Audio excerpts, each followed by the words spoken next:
الحمدللہ رب العالمین والصلاة والسلام علی سید الانبیاء والمرسلین اما بعد فاعوذ باللہ من الشیطان الرجیم بسم اللہ الرحمن الرحیم الصلاة والسلام علیک یا رسول اللہ وعلی آلک واصحابک یا حبیب اللہ الصلاة والسلام علیک یا نبی اللہ وعلی آلک واصحابک یا نور اللہ۔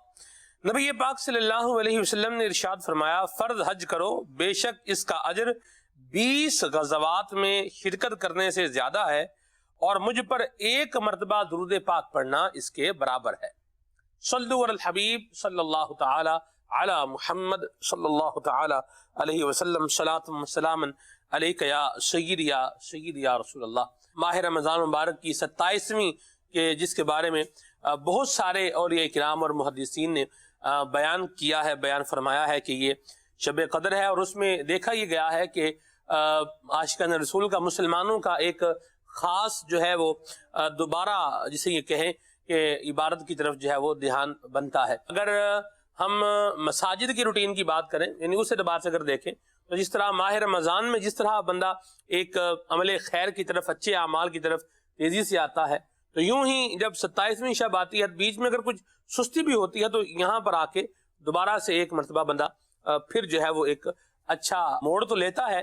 لیکن بات یہ ہے کہ یہ جو ہماری زندگی میں اس طرح کے مواقع آتے ہیں، ان کی جو ایک فریگرنس ہمیں ساری زندگی میں فیل ہونی چاہیے، ایسا نہیں ہوتا۔ یہ روٹین بدلتی ہے لیکن وہ وقتی ہوتی ہے، زندگی میں لانگ لاسٹنگ نہیں ہے کہ زندگی میں یہ چل رہا ہے، چلتا جا رہا ہے۔ کیا فرمائیں گے اس کو کہ یہ ہماری اچھی روٹین جو آج عبادت کے حوالے سے ہے، تلاوت کے حوالے سے ہے، ذکر اذکار کے حوالے سے ہے، یہ زندگی میں باقی میں بھی چلتی رہے؟ الحمدللہ رب العالمین والصلاة والسلام علی سید المرسلین۔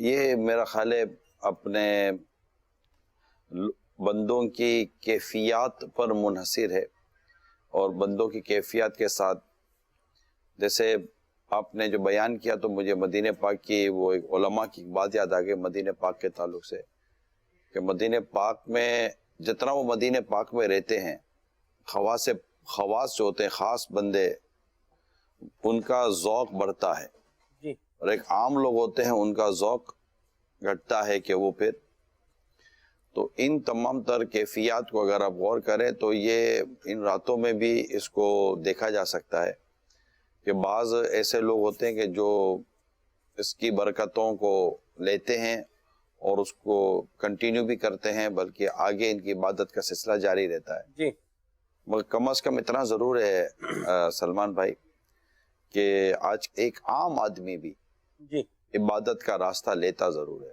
تو ختم قرآن کے تعلق سے لوگ پہنچتے ہیں، بیٹھتے ہیں، نعتیں ہوتی ہیں، دعائیں ہوتی ہیں، ذکر اذکار ہوتے ہیں، اور پھر یہ کہ قرآن پڑھتے ہیں، عبادت کرتے ہیں، بچیاں گھر میں 27ویں کے لیے اہتمام کرتی ہیں۔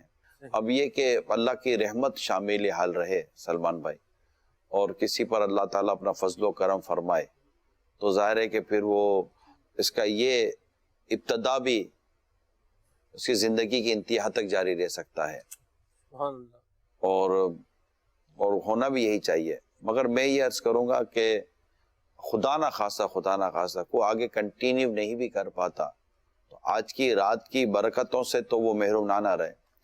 آج کی رات کے تعلق سے میں یہ ضرور عرض کروں گا، آج وہی محروم ہے جو محروم ہے۔ یہ کتابوں میں بالکل واضح لکھا گیا، یعنی آج کی رات سے جو محروم رہتا ہے نا، یہ محروم ہی محروم رہتا ہے، ورنہ آج کی رات کو محرومی کی صورت نہیں ہے کہ ایسا مطلب محروم رہ جائے۔ جو شب قدر کی میں بات کر رہا ہوں، شب قدر میں کوئی محروم رہ نہیں سکتا، کیونکہ جبریل امین نازل ہوتے ہیں، فرشتوں کے ساتھ تشریف لاتے ہیں۔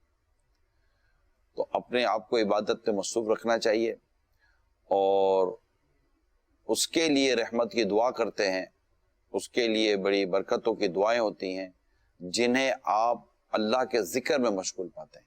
سبحان اللہ۔ تو میری درخواست یہی ہے آج کی رات بالخصوص کہ یہ گنوانا نہیں ہے، اس کو ذکر اذکار میں اسی میں مصروف رکھیں۔ ماشاءاللہ، بڑی پیاری بات کی ہے آپ نے۔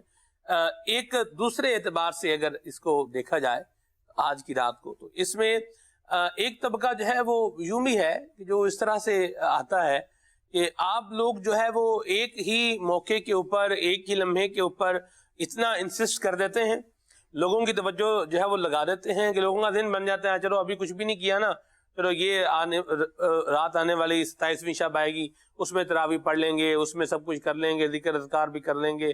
یعنی آپ لوگ جو اس طرح سے بعض جو خاص مواقع ہیں جن کا آپ یوں کر کے انہانس کر کے زیادہ اس کا تاکید کے ساتھ امفسائز کر کے بیان کرتے ہیں، تو یہ تو آپ لوگوں کو بے عملی کی طرف لے کے جا رہے ہیں. ہم تھوڑی کر رہے ہیں. سورہ قدر کے اندر باقاعدہ اس رات کی فضیلت موجود ہے نا جی کہ 1000 مہینوں سے افضل ہے، سبحان اللہ. اور اس رات کی عبادت کرنے والے کو 1000 مہینوں کی عبادت کا ثواب ملتا ہے. سبحان اللہ. تو یہ تو قرآن کریم نے باقاعدہ اس رات کو فضیلت دی ہے. شب قدر کی میں بات کر رہا ہوں. جی تو جب اللہ اور اس کے رسول نے اس رات کو خاص فضیلت دی ہے، پھر مواقع کے مطابق تبدیلیاں ہوتی ہیں انسان کے نیچر میں. خود روایتوں میں آتا ہے کہ آخری عشرے میں سرکار صلی اللہ تعالیٰ علیہ وسلم کمر کس لیا کرتے تھے، ہے نا، یعنی کہ عبادت کے لیے اور مزید، حالانکہ سرکار کا کون سا لمحہ عبادت سے خالی ہے. اللہ اکبر سبحان اللہ. آقائے دو جہاں صلی اللہ تعالیٰ علیہ وسلم کا تو ایک لمحہ بھی اللہ کی یاد کے بغیر نہیں گزرتا. کیا بات. تو آپ کے تو ہر لمحے وہ لمحے ہیں اور برکتوں والے ہیں، لیکن خاص کر ان راتوں میں، ان دنوں میں، مطلب ایک لمحات ہوتے ہیں. تو یہ تو اللہ تعالیٰ نے دیے ہیں اپنے بندوں کے لیے، ایسی راتیں دی ہیں، یہ ذوالحجہ کے ایام دی ہیں، عاشورے کی رات دی ہے، جی اس کی خاص فضیلتیں بیان کی ہیں. جی بالکل. 15 شعبان کی رات خاص فضیلت بیان کی گئی ہے. جی بنی کلب کی بکریوں کی بالوں کی تعداد کے برابر مغفرت کی اس میں بشارتیں دی گئی ہیں. تو خاص خاص مواقع ہیں. یہ تو اللہ تعالیٰ کا لطف و کرم ہے اپنے بندوں کے اوپر واہ. کہ وہ مطلب کہ موقع. پھر آپ حج کو دیکھیں، عرفات کے میدان میں آ کر حج ایسا ہو جائے جیسے حج ماں کے پیٹ سے پیدا ہوا. اللہ اکبر سبحان اللہ. اللہ تعالیٰ نے بندے کو موقع دیا ہے نا اپنے، کہ وہ آتا ہے، کوشش کرتا ہے، مشقت اٹھاتا ہے، پیسہ خرچ کرتا ہے. 9 ذوالحجہ کو عرفات کے میدان میں وقوف کے دوران جو دورانیہ ہے اس میں حج کے احرام کی نیت سے وہ آ جاتا ہے، لمحے بھر کے لیے آتا ہے. اللہ تعالیٰ اس کے سارے سابقہ گناہ معاف کر، اس کو یقین کرنا ہے. اس وقت اللہ اکبر. بندے کو یقین ہونا چاہیے کہ آج میرے سارے گناہ بخش دیے، آج میرے رب نے مجھے ایسا کر دیا جیسے میں ماں کے پیٹ سے پیدا ہوا ہوں. کیا بات. مزدلفہ میں اللہ تعالیٰ کی رحمت دیکھیے کہ وہ حقوق العباد معاف ہونے کا وعدہ ہے جی کہ بندہ وہاں پر قیام کرتا ہے، جو شریعت میں جو قیام فرمایا گیا، تو اللہ کریم اس کے لیے حقوق العباد کے لیے خلاصیوں کی صورت عطا فرماتا ہے. ایسی تو کئی آپ دیکھیے، یہ کرتا ہے تو اس کے گناہ بخش دیے جاتے ہیں، یہ کرتے گناہ بخش دیے جاتے ہیں. جنازے کو کندھا تو 40 قدم چلو تو 40 کبیرہ گناہ معاف ہونے کی بشارت ہے. ایسی بات. تو اللہ کریم نے جب اپنے بندوں کے لیے مواقع دیے ہیں صحیح. تو ان مواقع کے متعلق نیگیٹو سوچنے کے بجائے بندہ پوزیٹو سوچے. اور دوسری بات ہے کہ اس کو بڑھانا، ہم بڑھائی کیا سکتے ہیں یار، ہماری اوقات ہی کیا بڑھائیں گے. ہم تو جتنا بھی بیان کر لیں یہ وہ بیان ہے ہی نہیں جو ان کی قدر و منزلت ہے. اللہ سبحان اللہ. درست فرمایا آپ نے. سب اس میں میں جو چیز سوچ رہا ہوں وہ یہ بھی ہے کہ ہم لوگ بھی اگر دیکھا جائے، جیسے ہم بحیثیت انڈیویجول جس طرح عمل کرنے والے، ہمارا بھی تو ایک قصور ہے کہ جس سے لوگوں کو یہ بات کرنے کا موقع ملتا ہے کہ ہم بھی تو اپنے روٹین کے مطابق روٹین چھوڑنے کے لیے تیار نہیں ہیں. ہم بھی اسی کے جو ہے نا مطابق چل رہے ہیں. اور ایک مطلب جس طرح اب جیسے آج گھر میں ہے، اب ایک بچہ ہے یا ایک مطلب جسے گھر کا ایک فرد ہے، ایک آدمی ہے جس نے سارا رمضان جو ہے وہ اپنی مرضی کے مطابق ہی گزارا ہے، گیمیں کھیل کے، موبائل پر یا جس ایکس وائی زی کہہ لیں، اس نے اپنی روٹین کے مطابق گزارا ہے اس نے. اور آج وہ مسلح جو ہے وہ بچھا کے اگر بیٹھ جاتا ہے تو اس کو بھی تو چاہیے نا کہ جی کہ چلو آج وہ عبادت کر رہا ہے. ایک مثال دے دیتے ہیں. چلو اس کو غفلت میں نہیں گزارنا چاہیے تھا. یہ ہے ماہ رمضان کو غفلت میں گزارنا، یہ سراسر محرومی ہے اور بہت بڑی بدقسمتی ہے کہ جو ماہ رمضان کو گناہ میں، غفلت میں، ناقدری میں گزار دے. صحیح. اللہ تعالیٰ بس یہ رمضان ہم سے راضی ہو کے جائے. اب تو اس کی 27ویں آ گئی ہے، تو اللہ ہمارے گناہ معاف فرمائے. آمین. مجھے ایک سلمان بھائی، میں آپ سے ایک سوال کرتا ہوں. جی. عبادت کی توفیق دیتا کون ہے؟ اللہ. یقیناً اللہ دیتا. اس کے سوا کوئی نہیں ہے جو عبادت کی توفیق دے سکے. جی بالکل. ٹھیک ہے، وہ بندہ اب جسی بھی شیطان نفس کی شرارتوں میں آ کر یہ پیچھے ہٹا نیکی سے، تقوی سے، عبادت سے. اگر آج کی رات یہ نیکی کر رہا ہے، کون توفیق دے رہا ہے؟ اللہ کریم ہی دے رہا. بھائی آپ تو ہزاروں کو بولتے ہو، ہر کوئی تو نہیں آ رہا ہوتا. ہاں جی. آپ تو لاکھوں کو دعوت دے رہے ہوتے ہو، ہر کوئی تو نہیں مسجد کی طرف آ رہا ہوتا. آتا تو وہی ہے جسے اللہ تعالیٰ توفیق دیتا ہے. جی. اس کے دل میں اللہ تعالیٰ آپ کی بات کا اثر داخل فرما دیتا ہے. جی. اور ہر ایک تک تو بات پہنچتی بھی نہیں ہے. اس کے دل میں اللہ تعالیٰ کچھ داخل فرماتا ہے کہ اس کو ایک احساس پیدا ہوتا ہے کہ یار آج کی رات تو کر لو، اللہ، آج کی رات تو کر لو.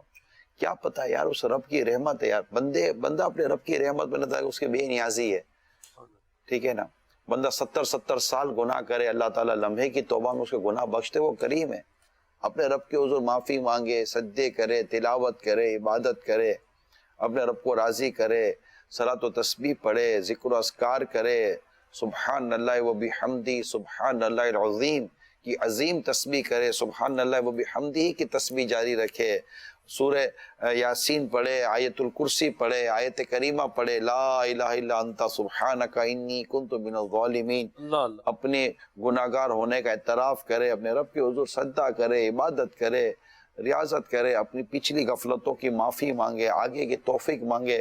اگر اس کو رب جو کچھ میں نے کہا یہ اور اس سے کئی بڑھ کر اللہ تعالیٰ اپنے بندے کو توفیق دیتا ہے تو اس کا بندے کا اور رب کا معاملہ ہے نا. پہلے نہیں کیا، نہ یہ نہیں کیا، ان میں اپنے بحث نہ کر، ہوش میں آ اور بھی کچھ مانگ، عبادت کر. یعنی کہ اگر کسی کو عبادت کرتا دیکھتے ہو تو اس کی عبادت پر تنقید کرنے کے بجائے تم بھی عبادت کرو نا. اس تنقید سے تم کو کیا نیکی ملی ہوگی. ایک شخص سجدے میں رو رہا تھا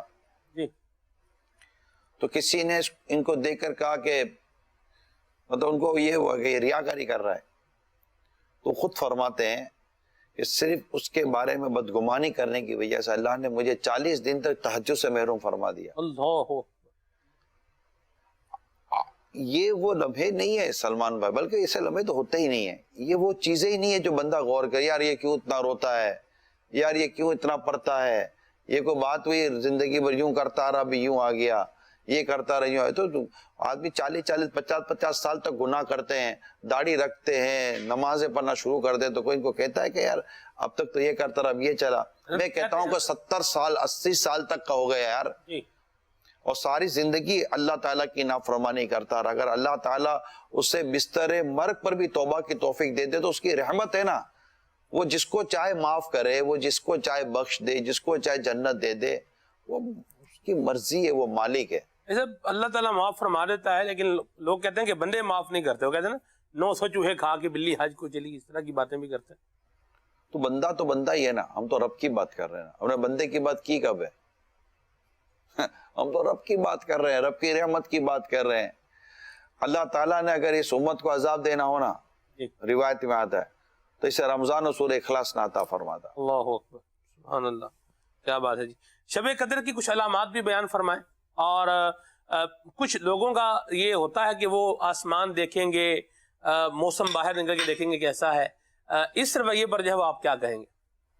وہ جو علامات بیان ہوئی ہیں حدیث کے اندر یا بزرگوں نے جو ہے وہ بیان فرمائی ہیں، اس کے حوالے سے کچھ فرمائیں. دیکھیں، بنیادی بات یہ ہے سلمان بھائی، بنیادی بات یہ ہے کہ اللہ کریم نے اس عظیم رات کو پوشیدہ رکھا ہے. بس صحیح، یہ بنیادی بات ہے. اولیاء کرام کے، بزرگان دین کے تجربات یہ اپنی جگہ مسلم. ان کے اللہ تعالیٰ جس کے لیے چاہے دروازے کھول دے، جس پر چاہے جس بات کو ظاہر فرما دے، وہ قادر مطلق ہے. اور جس اولیاء کرام کو جو اس طرح کی برکتیں ملی وہ مصطفیٰ کریم کے صدقے میں ملی. میں نے ایک پڑھا تھا، وہ سنا بھی تھا، غالب میں یاد آتا ہے کہ وہ ہے نا جبریل امین مصافحہ فرماتے ہیں. میں سوچتا یہ مصافحہ جب فرماتے تو اس کی کیفیت کیا ہوتی ہے. یعنی جبریل امین جس سے مصافحہ کریں اس کی کیفیت کیا ہوگی. تو مجھے یاد پڑتا، میں نے پڑھا تھا اور سنا تھا شاید کہ اس پر رقت طاری ہو جاتی اللہ صحیح اس یہی ہے نا, اس پر رقت طاری ہو جاتی, اس پر ایک رونے کا غلبہ ہو جاتا ہے. یہ اس کی ایک علامت کتابوں میں لکھی گئی ہے. تو اللہ کرے یار ہم جیسے گناہ گاروں کو یہ سعادتیں ملیں, جی ہم پر بھی یہ کیفیت طاری ہوں. کال سے ہمارے پاس شامل کرتے ہیں. میرا سوال یہ ہے کہ اگر کسی سے توبہ کے بعد پھر گناہ ہو جائے تو کیا وہ اس کی توبہ دوبارہ قبول ہوگی یا نہیں, اور بے حساب مغفرت کی دعا فرما دیجیے گا. یغفر اللہ لنا ولکم بغیر حساب. دعا توبہ کیوں قبول نہیں ہوگی یار؟ توبہ کا دروازہ بند نہیں ہوتا, بس وہ ایک گھڑی آتی ہے روح نکلنے کی کہ اس کے بعد پھر توبہ قبول نہیں ہوتی. گناہ خدا نہ خواستہ ہو بھی جائے تو فوراً توبہ کرے. توبہ بھی نیکی ہے نا, گناہ کے بعد نیکی کر لو کہ یہ نیکی وہ گناہ کو مٹا دیتی ہے. اور گناہوں سے توبہ کرنے والا ایسا ہوتا ہے جیسے اس نے گناہ کیا ہی نہیں. میرے سنت اب جیسے نماز مغرب ہو گئی, مغرب کے بعد اب یہ نوافل وغیرہ سے فارغ ہونے کے بعد اب کھانا کھائیں گے, عشاء تراویح سے فارغ ہو کر آپ اجتماع میں شریک ہو جاتے ہیں. اور پھر کوئی سخت عذر نہ ہو تو نہیں اٹھتے, بیٹھتے رہتے ہیں, بلکہ کوشش ان کی یہی ہوتی ہے کہ میں اٹھوں نہیں, میرا کوئی لمحہ ایسا نکل نہ جائے. اللہ اکبر. تو پھر آپ بیٹھے رہتے ہیں, ہمارے سامنے ہی ہوتا ہے. اور اگر ضرورت حاجت کے لیے جانا بھی ہو تو آپ بھی دیکھتے ہیں, جاتے ہیں اور پھر وضو وغیرہ کر دوبارہ آ جاتے ہیں. اور پھر یہ اسی طرح وقت گزرتا ہے اور رات کا ایک حصہ گزر جاتا ہے, دعائیں وغیرہ جب صلاۃ والسلام وغیرہ ہو جاتا ہے. اس کے بعد پھر جو حاجت اور ضرورت کے ایک تو کام ہوتے ہیں وہ کرتے ہیں, اور پھر سحری ہو جاتی ہے اور اسی میں رات گزر جاتی ہے.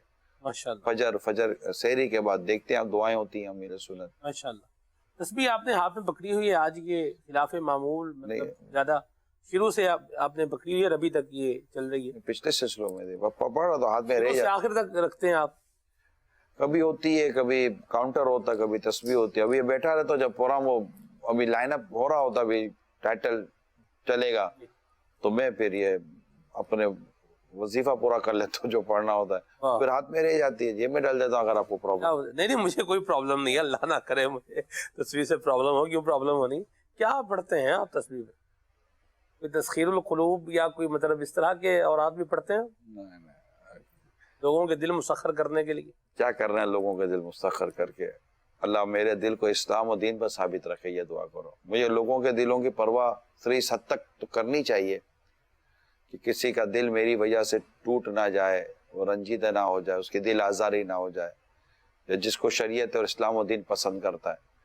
البتہ اس طرح لوگوں کے دلوں کو اپنی طرف مائل کرنے کی کوشش کرنے کا مجھے تو کوئی فائدہ نظر نہیں آتا. بندہ اپنے دل کی سلامتی کی فکر کرے کہ قلب سلیم والوں کی ہی قیامت کے دن جیت ہوگی. وہ لوگ جو اپنے سلامت دل لے کر آئیں گے, تو اپنے دل کو لے کر جانا ہے نا, کسی اور کے دلوں کا اپنے کو کیا کرنا ہے؟ تو یہ کرنا ہے. پھر اب قلب کی اصلاح کرنی ہے. بدن پہ گوشت کا لوتھڑا ہے, وہ درست ہے, سارا بدن درست ہے, وہ بگڑ گیا تو بدن بگڑ گیا. سنو وہ دل ہے, تو اپنے دل کی اصلاح کرنی ہے, اپنی نفس کی اصلاح کرنی ہے. کسی کے دل نے, کسی کی نفس نے کسی کو مائل کرنا, کسی کو یہ کرنا کہ یار اپنا نفس قابو آتا نہیں ہے. سلمان بھائی کسی کو کیا قابو کریں گے یار؟ اللہ رحمت فرمائے. ٹھیک ہے, کیا پڑھتے ہیں آپ؟ کچھ کیا بھائی وظائف مطلب کیا ہے آپ کے؟ خاص وظائف آپ نے حساب سے لیے ہوں؟ کوئی خاص وظیفے نہیں ہے. اچھا, جو نارمل پڑھنے کے اور وظائف وہی پڑھتے. دعا کرو میں پڑھنے والا بن جاؤں اور مجھے اللہ حب جا اور ریاکاری سے بچائے. آمین آمین. جو میں نے جس کوشچن پر آنا تھا وہ یہ ہے کہ تسبیح تو بعض کا گھوم پھر کر کیوں آتے ہیں؟ جی بس گھومنا بھی ہوتا ہے نا, یہ سب گھومنا بھی ضروری ہوتا ہے, ظاہر سی بات ہے. کبھی چکر کاٹ کے واپس بھی آنا ہوتا ہے. یہ جیسے تسبیح ہاتھ میں ہوتی ہے یا کاؤنٹر ہوتا ہے, بلکہ مجھے یہ بھی کہنے دیجئے کھیلنے بھائی میں کہاں سے روک سکوں گا آپ کو؟ اللہ برکت دے آپ کو.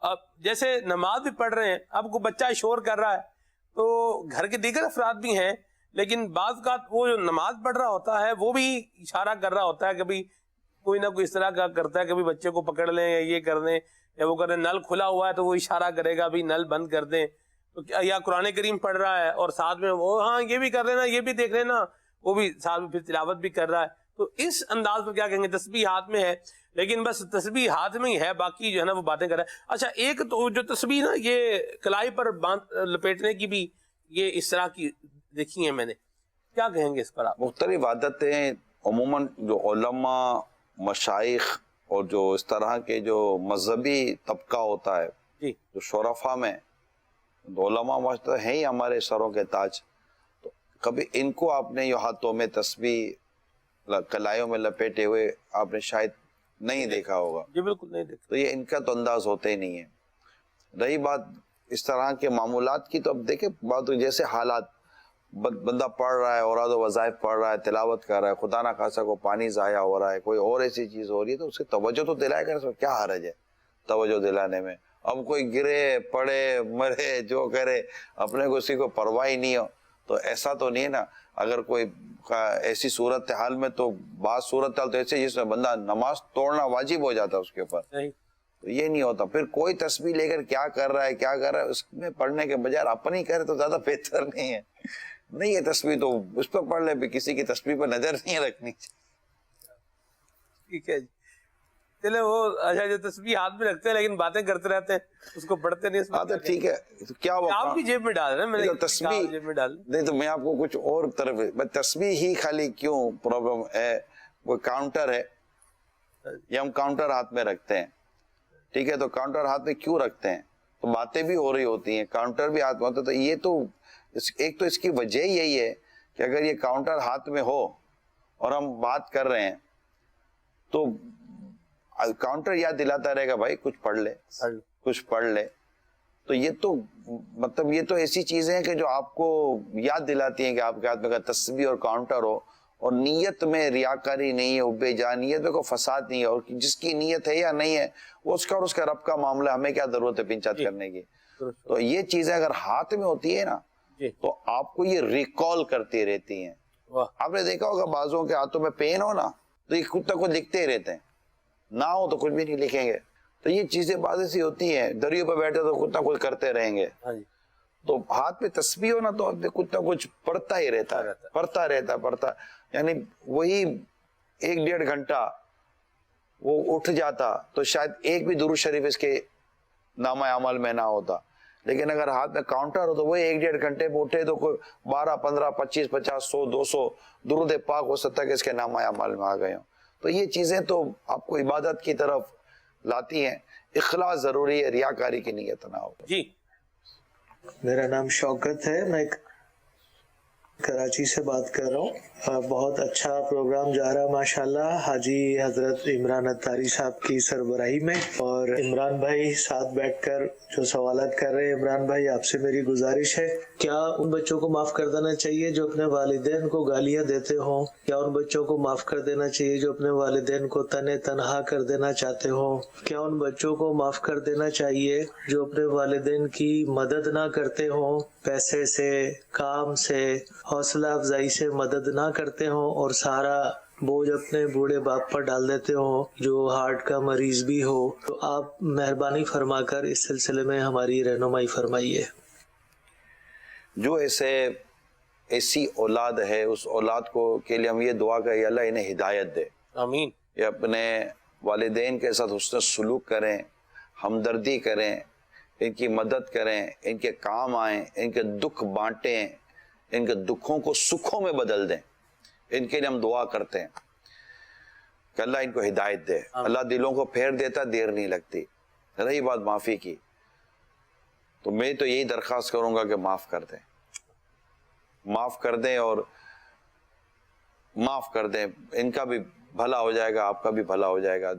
نہ معاف کر کے بھی کیا ہو جائے گا، معاف نہیں کریں گے تو یہ ان کے بدل جانے کی بھی بظاہر جو صورت ہے وہ دعا ہی ہے کہ اللہ ان کے دلوں کو بدل دے. لیکن آپ اللہ کے لیے معاف کر دیں. ماں باپ تو شفقت و محبت کا مظہر ہوتے ہیں، اور واقعی بعض اوقات اتنا ماں باپ کے دل دکھ چکے ہوتے ہیں کہ ان کو معاف کرنے کی وہ ہمت نہیں آ رہی ہوتی. لیکن آپ سے میری درخواست ہے ہر وہ والدین کہ جو اپنی اولاد کی تکلیف کا شکار ہو چکے ہیں، میری درخواست ہے آپ سے اپنی اولاد کو معاف کر دیجیے گا، معاف کر دیجیے گا، معاف کر دیجیے گا۔ اللہ سے دعا، یا اللہ ہمیں اپنی اولاد کو ہمارے حق معاف کیے، جو ہم ظلم و ستم کے زیادہ ہم نے معاف کیا، اللہ تو ہماری اولاد کو معاف کر، تو ہمیں بھی معاف کر دے۔ آمین۔ اور دعا کریں یا اللہ ہمیں اور ہمارے پورے کنبے کو ہمیں ایک ساتھ جنت میں بے حساب داخلہ عطا کر۔ ہم جب رب سے مانگنا ہے تو پھر دل کھول کے مانگو نا یار، وہ تو دینے والا ہی ہے نا۔ جی کیا ماں باپ کو اچھا لگے گا قیامت کے دن اس کی اولاد کو جہنم کی آگ میں جلایا جائے گا؟ نہیں، بلکہ سرکار صلی اللہ تعالیٰ علیہ وسلم تو جہنم کی ایسی پکار سنیں گے، اور جب ملاحظہ فرمائیں گے تو ان کی تو حالت غیر ہوگی، جہنم میں جل جل کر اپنے رب کے حضور عرض کریں گے ان کی مغفرت کے لیے، ان کو جہنم سے آزادی کے لیے۔ تو اللہ کریم ارشاد فرمائے گا حبیب ان کے لیے آپ نہ فرمائیں، کیونکہ ان کے ماں باپ کو انہوں نے ستایا ہے اور ان کے ماں باپ ان سے ناراض ہیں۔ تو جب تک ان کے ماں باپ ان کو معاف نہ کرتے، ان کی بخشش کیسے ہوگی؟ میرے آقا رحمت للعالمین صلی اللہ تعالیٰ علیہ وسلم، میری جان قربان، میری کروڑوں جانے کو، میرے ماں باپ قربان میرے آقا کی ذات پر۔ میرے آقا صلی اللہ تعالیٰ علیہ وسلم ان کے والدین کے پاس تشریف لے جائیں گے، ان کے والدین جنت میں ہوں گے۔ میرے آقا صلی اللہ تعالیٰ علیہ وسلم ان کے والدین سے فرمائیں گے کہ تم اپنی اولاد کو معاف کر دو، لیکن ماں باپ کا دل اتنا دکھا ہوگا کہ وہ معاف نہیں کریں گے۔ آقا انہوں نے ہمیں بہت ستایا ہے۔ نبی پاک صلی اللہ تعالیٰ علیہ وسلم ان والدین کو اور ان کی اولاد کے پاس ان کے اولاد کو دکھائیں گے، دیکھو تمہاری اولاد کا کیا حال ہے۔ جب یہ اپنی اولاد کا عذاب دیکھیں گے نا تو والدین کا دل پسیج جائے گا، وہ عرض کریں گے یا رسول اللہ ہم نے ہماری اولاد کو معاف کیا، ہم نے اپنی اولاد کو معاف کیا۔ جب ان کے ماں باپ معاف کریں گے اللہ تعالیٰ انہیں جہنم سے آزادی عطا فرمائے گا۔ تو یہ اولاد کے ساتھ ہوتا ہے ایسا، ستاتی اتنا ہے کہ بعض اوقات ماں باپ کا دل معاف کرنے پر راضی نہیں رہتا، وہ بنتا نہیں، لیکن کر دیجئے معاف۔ اور اولاد کو چاہیے کہ وہ دیکھیے کہ آخر ماں باپ آ گئے نا، ان سے نہیں برداشت ہوا نا، اور قربان جاؤ رحمت للعالمین صلی اللہ تعالیٰ علیہ وسلم کی رحمت پر کہ ماں باپ تک آپ تشریف لے جاتے، معاف کر دو، ان کے سوا رضا کوئی حامی نہیں جہاں، گزرا کرے سر پہ پیتر کو خبر نہ ہو۔ امیر سنت نے جو لکھا ہے نا، میرے والدین محشر میں جو بھول جائیں سرور، کہیں تم نہ بھول جانا مدنی مدینے والے۔ اے حبیب رب باری ہے گناہ کا بوجھ بھاری، تم ہی حشر میں چھڑانا مدنی مدینے والے۔ ماشاءاللہ، اللہ کریم ہم سب کو اپنے والدین کی خدمت کرنے کی بھی توفیق عطا فرمائے اور ان کی نافرمانی سے اللہ ہمیں بچائے۔ ہمارے پاس ایک پرومو ہے، تشہیری مدنی گلدستہ ہے، آئیے آپ کو دکھاتے ہیں۔ ہمارے ساتھ نگران شورا موجود ہے الحمدللہ۔ بچوں کے لیے کچھ دلچسپی کا سامان کیا جائے۔ نگران شورا ہم سندھی ہیں۔ تو وہاں سندھی مانو آیا، ہم سب مسلمان ہیں، مسلمان آپس میں بھائی بھائی ہیں۔ آپ کیسے مسکرائیں گے، کیسے مسکرائیں گے؟ نگران شورا کیا آپ کو اب بھی عیدی ملتی ہے؟ مجھے اب بھی عیدی ملتی ہے۔ کون دیتا ہے؟ امیر اللہ سنت عیدی دیتے ہیں۔ نگران شورا جی بیٹا، بچپن کی ایسی خواہش جو پوری نہ ہوئی ہو۔ جو پوری ہو سکتی تھی، میرے گھر والوں نے میری خواہشیں پوری کی تھی۔ آپ بچپن میں موبائل یوز کرتے تھے؟ میرے بچپن میں موبائل تھا ہی نہیں۔ اچھا اب کون شعر پوچھے گا؟ کیسا شعر سنائیے؟ مطلب نور آتا ہو۔ نور والا آیا ہے، نور لے کے آیا ہے۔ پرانا ہو گیا یہ شعر، اب کوئی نیا بات کبھی پرانی ہوتی ہی نہیں۔ ہمارے نیکسٹ سیگمنٹ کی جانب بڑھیں گے۔ ابھی سب آگے پیچھے ہو گیا یار۔ دیکھیے پروگرام بچوں کی عید نگران شورا کے ساتھ دوسری عید شام 5 بجے مدنی چینل پر۔ واہ جی واہ، سبحان اللہ۔ توبہ استغفار بھی کریں، اللہ تعالیٰ سے لو بھی لگائیں، ذکر اذکار بھی کریں، اور عید کے جو ایام ہیں یہ بھی مدنی چینل کے ساتھ گزاریں۔ مدنی چینل لکھتے رہیں، صلو علی الحبیب صلی اللہ تعالی علی محمد۔